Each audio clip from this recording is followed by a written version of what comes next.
Okay, so now we have a kind of surprise guest speaker. I'm going to turn it over to somebody we all know and love who flies around a lot. Good. He's going to give us at least show some photos and some kind of narration about his trip to Alaska. Yeah, so I mean, some of you, I think the majority may even have seen this.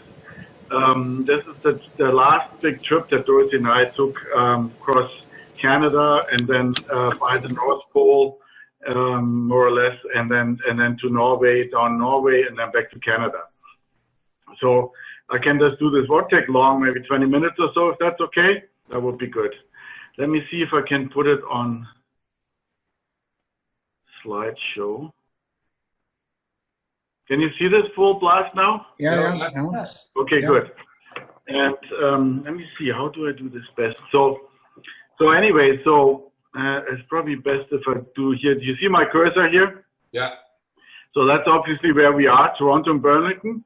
And so we had gone to Europe once before, and most people go kind of this way from Canada, let's say from Iqaluit, from here down across Greenland and then Iceland and then down to the British Isles, because the distances over water aren't very long.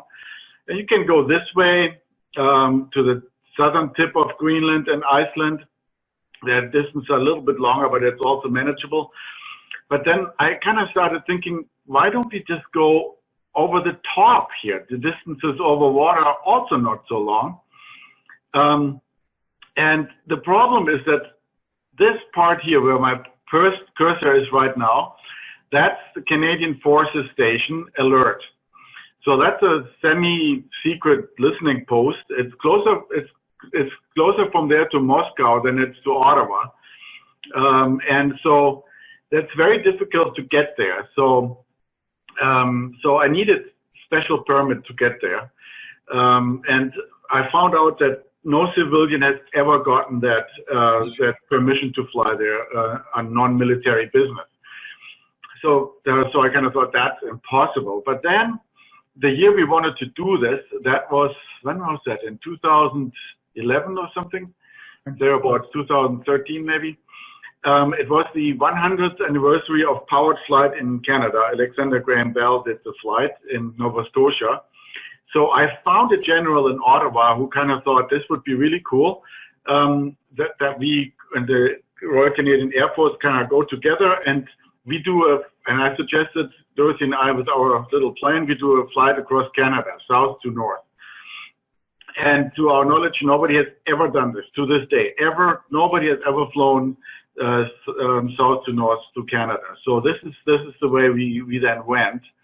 So we went here to Churchill, Manitoba, and then Baker Lake, which is here, and then Resolute in the Northwest Territories, and then Alert, as I said, then over to this island group Spitsbergen in Norway, and then we would fly over to Norway and then down the whole coast of Norway and then across here to Iceland and Greenland and back home, Goose Bay here. So that was the idea.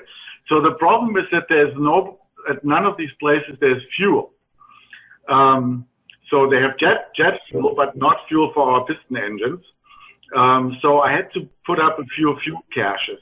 So I had one fuel cache here in Baker Lake, one fuel cache here in Resolute, and another fuel cache here in Spitsbergen.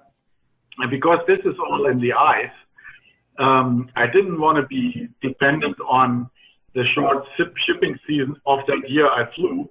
So I ordered all this stuff basically, almost 2 years before we actually went flying. So I would go there the year before we would be there, and then these drums would be there for a year waiting for me. So then that way I was absolutely sure the fuel was actually there. So that's kind of the logistics of the whole thing. That's where we flew first to Pelee Island. Pelee Island, yeah. Yeah, which is Canada's southernmost point. We had a great evening there. It was unbelievable coincidence. We stayed at a bed and breakfast that was run by a couple, And the gentleman who runs the B&B is an ex-Air Force pilot, and he has flown many times to alert. Unbelievable. Talk about coincidence. He actually gave me some pointers to say if we made it there. So there's my Dorothy Basil, bicycling in Peely Island. And I just go quickly through this. So then we flew up on Michigan, and then we came back over Lake Superior. We landed in Geraldton, which is kind of halfway between Sault Ste. Marie and Thunder Bay, a little further north. And now we're up in Churchill, Manitoba, and which calls itself the polar bear capital of the world. So you got to be careful a little bit, but they're usually not there in the summer.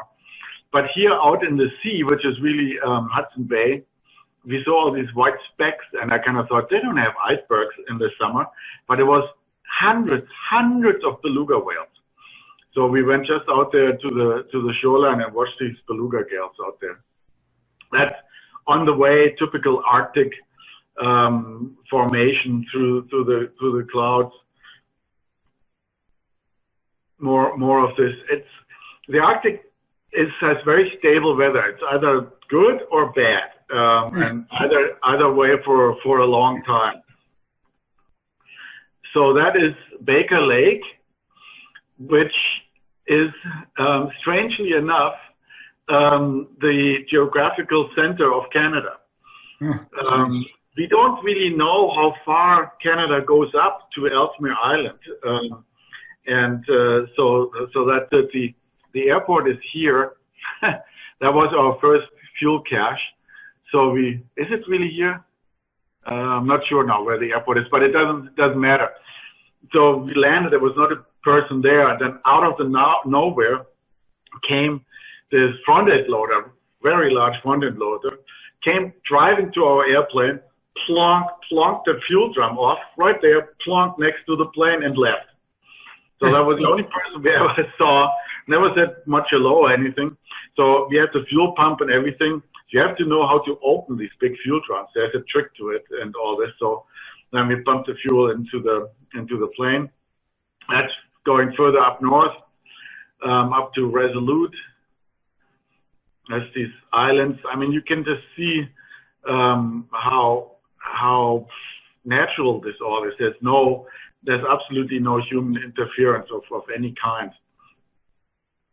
And now this is a big airport where big planes land, Boeing 737s. It's a big Arctic place. So if you don't see the airport, you are not alone, because I didn't see it either. The airport is here. It's this field here. That is the airport. That's the runway. So it looks exactly the same as everything else. Here the hangars over on this side, and that's where we went. Is that a grass field? No, gravel.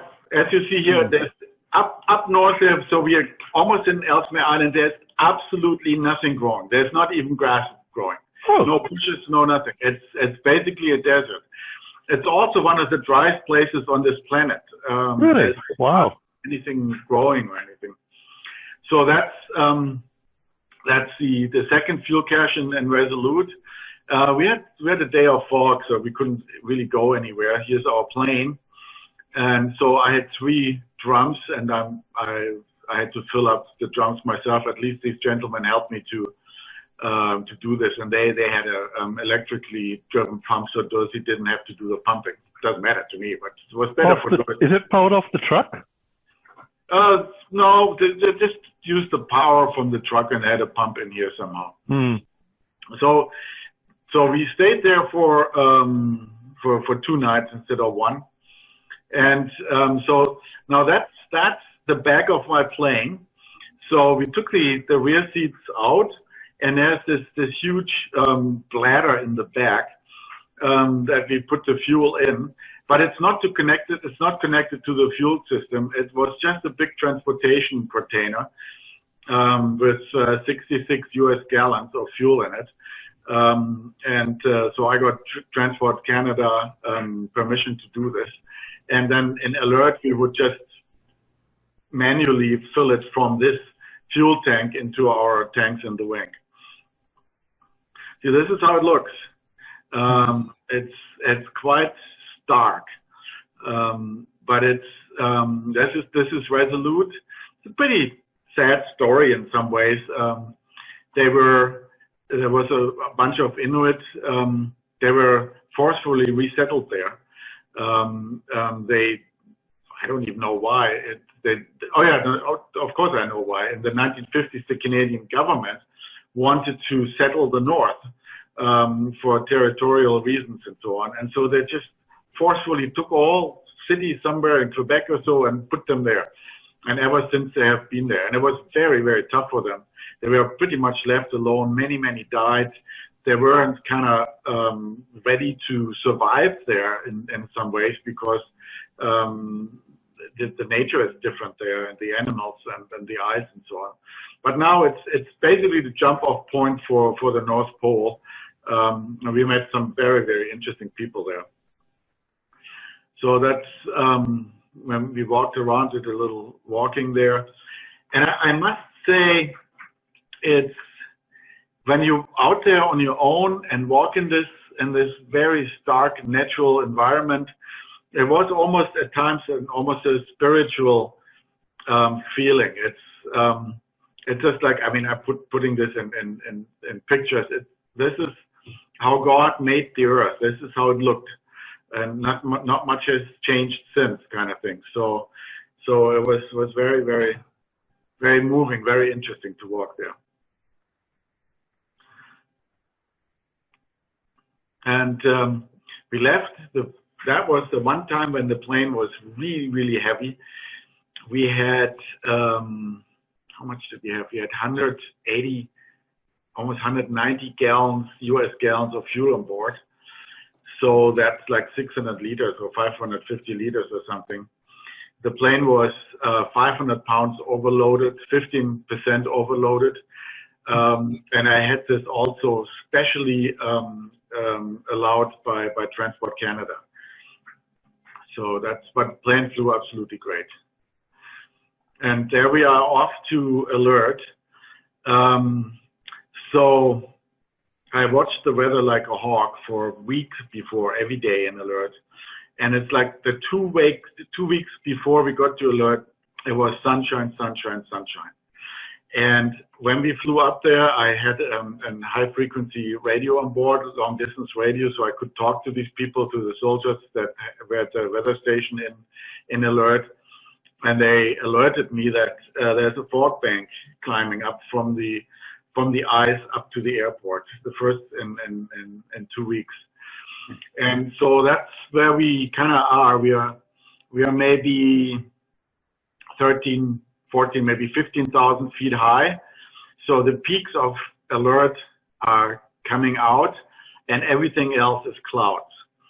So we had to now descend into the clouds, not seeing anything, and try to find this runway and land on this runway. It was quite a challenge, and it was, I wouldn't say scary, but it was very attention gripping when we went down.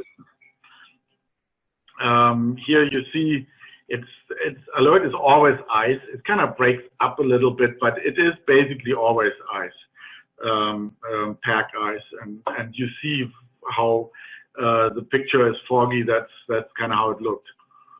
And so what I needed 3 times to land. The first time I couldn't see a thing. The second time I could see the land a little bit, but I couldn't make out the runway, just like this picture before. It's all gravel. And the third time around, I finally got the runway and I landed. So that was quite something. It was really my whole experience that I had collected as a pilot in these 20 years or whatever that I've flown by then came together in that moment. Oh, so what type of approach were you doing to Alert? GPS overlay on an NDB approach. Okay. So that's the commander and some officers, and we brought them this bottle of wine. The camp is dry, but they were still very happy about this. And So they were very, very nice and gave us a tour. And the Air Force had told us before we couldn't stay, but they invited us to stay. But next day they would get snow. And so Dorothy and I decided we'd rather keep going after they toured us around. There's the famous sign with alert and how far north it up. North Pole is 90 degrees. So we are here at 45 degrees, roughly here in Toronto. So it's a long ways up.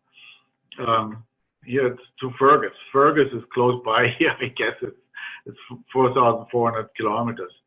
So anyway, yeah. So there we are. That's the other famous sign, the alert station. That's the shack at the airport, the Hard Rock Cafe at CFS Alert. Not much there though. And so then we had to fill up the plane. And basically, I had a drain from this big bladder tank out into a pail, a $5 pail or less than $5 pail for Canadian Tire. And it ran into the pail. Dorothy did this. We had two pails, and then I took the other pail, went up a ladder, and poured it into a big filter funnel into the plane. It started to get really cold and windy and rainy. So 2 degrees, maybe strong wind and rain. And Dorothy started to get so cold, her teeth are clattered uncontrollable. She couldn't speak anymore. So it was quite something. And I got in the end, I got all the fuel all over my body. I stank for the fuel. It was just, we were glad to be back in the plane and to go flying. So by then we had been flown for maybe 6 hours. So it was another 5.5 hours to Norway, which is amazing that with our plane you can fly in 5.5 hours nonstop from Canada to Europe. But that's just because it's on top of the globe. So we just a quick question. The quality of the fuel, you said it had been there over a year. Doesn't that over time, doesn't it spoil, sort of thing? Not aviation gas. It's it keeps much longer. I know what you're referring to, David, but it keeps much longer. And I had been informed to find out what it takes to find out if the fuel is not good anymore. For example, it smells completely different and stuff. So, but that was a point to think about. Yeah.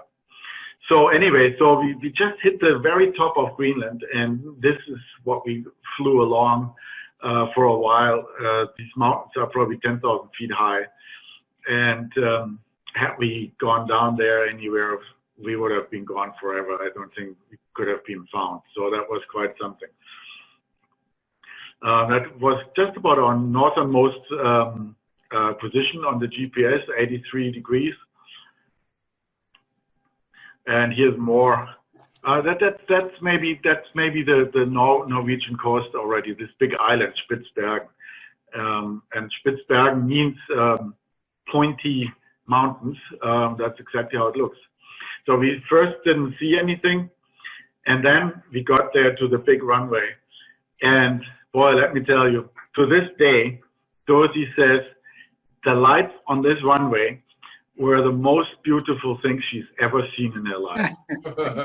Yeah. Only later did I find out how scared Dorothy was, and she really didn't let on.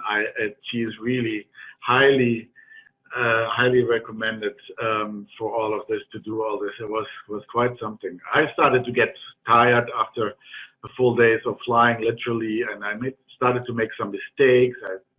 I didn't switch on some switches that I should have, like pitot icing took place and stuff, and I couldn't really put the frequencies of the radio correctly, but in the end it all worked out. So that's where we got our last fuel cache. Yeah, so this big island group belongs to Norway, and I met my family there. Of course, they all think I'm crazy, but nevertheless, they all came. My mother, my sister, and my brother-in-law and the two kids. They came. They joined us there, and we stayed there for 3 or 4 days and did some fantastic hiking and dog sledding and a tour with quads. It was just great. The sun is always shining there, so not only is it light, but you see the sun 24 hours a day. It's kind of a little strange for the body. Typical Arctic Then we left from the airport, got to check the fuel. That's our survival suit that you have on. We had a life raft, of course. And then we are out of Spitzbergen. And then we went to an island group in Norway. It's called the Lofoten. This is not my picture, but this is exactly how it looks. It looks totally out of this world. So that was wonderful. And they have a beach. They have a beach there, and there's surfers. This is at the same spot. It's unbelievable. All thanks to the Gulf Stream. That makes it like this. And you see here, we are hiking there. You see here Dorsey. Was just really, really beautiful there. And that's my sister. So my sister's family also has a plane, also Cessna, a little bit bigger than ours. And my mother was there, and there was this airport, this smaller airport. So the only planes that were there were ours and my sister's. And my mother one day looked around and said, "Oh, isn't that great? All the airplanes here belong to my children." How big's that plane? That looks awful, like quite large, isn't it, Gerd? Yeah, it is. It is. It can take like, in some configuration, can take 10 people or so. They use my sister married well, to which everyone says to me, and so did you. And they have factories all over the world, all over Europe, so they use a plane for business. So we did some flying there. When any of you that's ever cruised in Norway up the fjords, you probably would have come this way. So the cruise ship can come the fjord, but then they have to do a turnaround here and go out again. So it's super spectacular. We did that last year. Okay, so there we go. Yeah, exactly. So we've been at the same spot then. And this is Bergen. That's kind of the city on the far western bulge of Norway that puts it into the North Sea. Old Mediterranean trading town with the Hanse League. Very, very nice. We did some driving around there in Norway. Spectacular roads up and down and between the fjords. That's a little bit, that's also on the coast, Ålesund. Now that's actually Bergen, but they're similar. So very, very old town. Yeah, and then finally we were allowed to fly to Alert under the condition that I not talk about this until after the fact. They didn't want to set any precedences. But finally the press got hold of us in Norway, and we were all over the press there, the TV, and we were in the news. And all kind of write-ups were done by this and that Norwegian reporter. That's when we just left. We flew just north by Scotland, and that's the oil fields, the oil drilling platforms here. You see, that looked a little bit like a science fiction movie, but it was quite amazing. Then we went to Iceland and stayed. That's the third time we've flown to Iceland with our plane, but this time we stayed a couple of days, and there you have all this hot water bubbling and stuff like that. I think on this hike we went to some place where there was a confluence of two little creeks. One was like super hot, and the other one came from a glacier. So you could just sit in it without getting burned, but it was quite amazing. And when I came out, I was just like really oozy. I didn't, I was like, there must have been something in there, some sulfur or some other gases in there that made me a little strange, but it was quite beautiful. It's Iceland again. And then we flew right over the ice cap in, not really, but on the southern end of Greenland, where the ice is. And we landed at one of these airports that was heavily used during the Second World War, when the American planes were flown to England. And the airport is right here. I don't know if you can see this little spot is there. So they put this so that you can kind of leave this way and come in there. So very amazing. Lots of icebergs there. That's all Greenland. All breathtaking stuff. I mean, even though these flights took like 6 hours, at a time. It went by like 5 minutes. There's the that's Goose Bay. That's our ex Royal Canadian Air Force Bay, Goose Bay. Many NATO troops went there and did low-level training, and yeah, so that was it. So again, we flew here from Burlington to Pelee Island. Here's Burlington to Pelee Island, then up to Geraldton, Ontario, Churchill, Baker Lake, which is the geographical center of Canada, and then Resolute, where we stayed in the fog, and then here's Alert. So the interesting part is you can never really see it on a map, but the distance from Pelee Island to Alert is just about the same as it is from Newfoundland to BC, to Victoria. So our country is really square. And then we went here the top on Greenland. That's where the mountains, where this is this island, Norway. And then we slowly made our way down to Bergen, which is right here. And this is where we saw the oil fields. And then Iceland, Reykjavik. Here was this airport, the last airport in Greenland. And here's Goose Bay. And then we had one more landing in Quebec. And home we went to Berlin. So there, that's it. A fantastic tour. Yeah. How many kilometers was that, Gerd? Thank you, Gerd. That was really good. That was great. Yeah. At the last minute. Good. Yeah. No, that's fine. I don't know how we are with time. If anyone has some questions, you can do that. Can I unshare this now? Yeah. How do I do that? Let's see. Then we can see everybody. Yeah. Anyway, I don't know. You want me to do it? I can maybe do it. Yeah. Okay. Just unshare me or whatever. All right. I don't know if you have any questions. Yeah, I do. Yes. So how long did you take planning this trip? Well, the planning of the trip, it was really an expedition because of all the fuel and the permits and the survival and where to go and all this. So it was a 2-year expedition. I can just about call it that way. The trip itself was, 4 weeks or something? But it took a long time for preparation. Oh. Which month were you, was this taking place? It was at the end of July into August. Yeah, because you had almost snow. And yet it in was one so place. cold that Dorothy was shivering. Yeah. My goodness, in the summer. Yeah, that was part of the preparation. I mean, I checked these months or daily average temperatures for years on end, and I just really picked the days that are on average always the warmest. So. Did well. That was brilliant, Gerd. Thank you. Good. Brilliant. Did you have to check your plane every once in a while to see that everything was performing okay? Well, you kind of shake on the wings and see that the wings are still. Is that all? Is that all?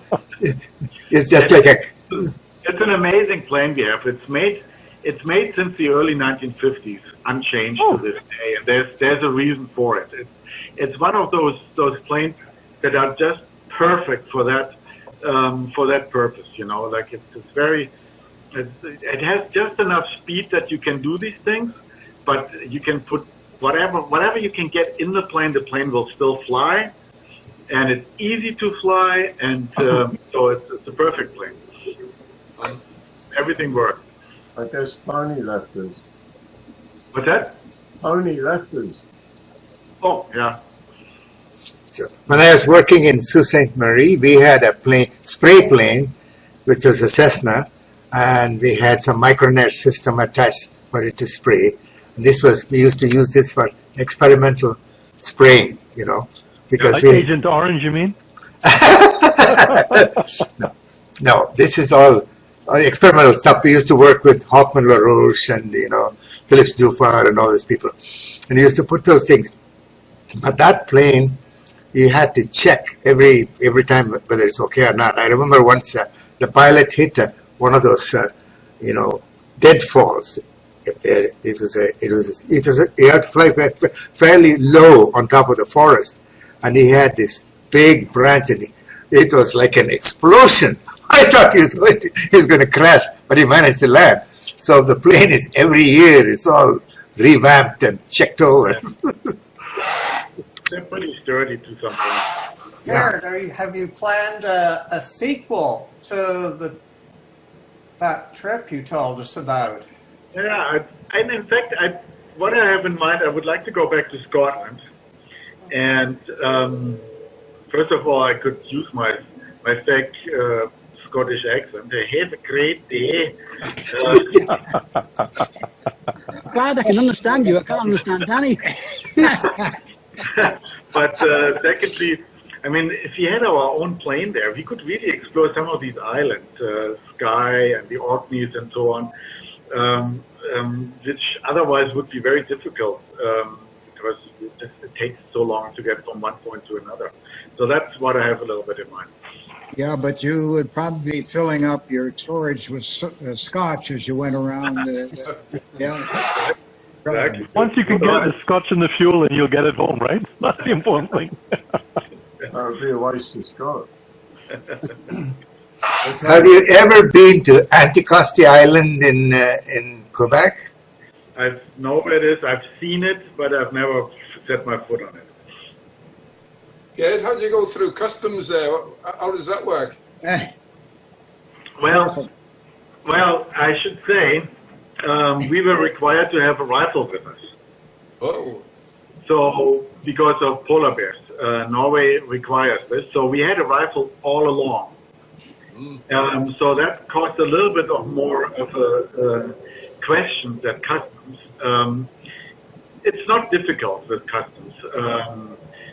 Coming back to Canada was probably one of the most difficult ones. But you just have to say what you have. You talk about your gun, and I had all my licenses and everything, and the gun registration with me, and then it was fine. Yeah. But it was not a problem. But the crazy thing was one of those things. You know, I took the bolt out of the plane, out of the gun, and I took all the ammunition and the magazines with me. So the plane was non-usable. So I left it in the airplane. So then in Bergen, which is a rather large commercial airport, well, we had to go through security like everyone else. Right. I had several knives, I had all this ammunition, the gun ball, everything on me. So I thought, oh my goodness, how is that going to be? So I put it all on the belt, in the basket like everyone else, and went to the X-ray machine. I picked it up on the other side, put it all back in my bag, and nobody said a word.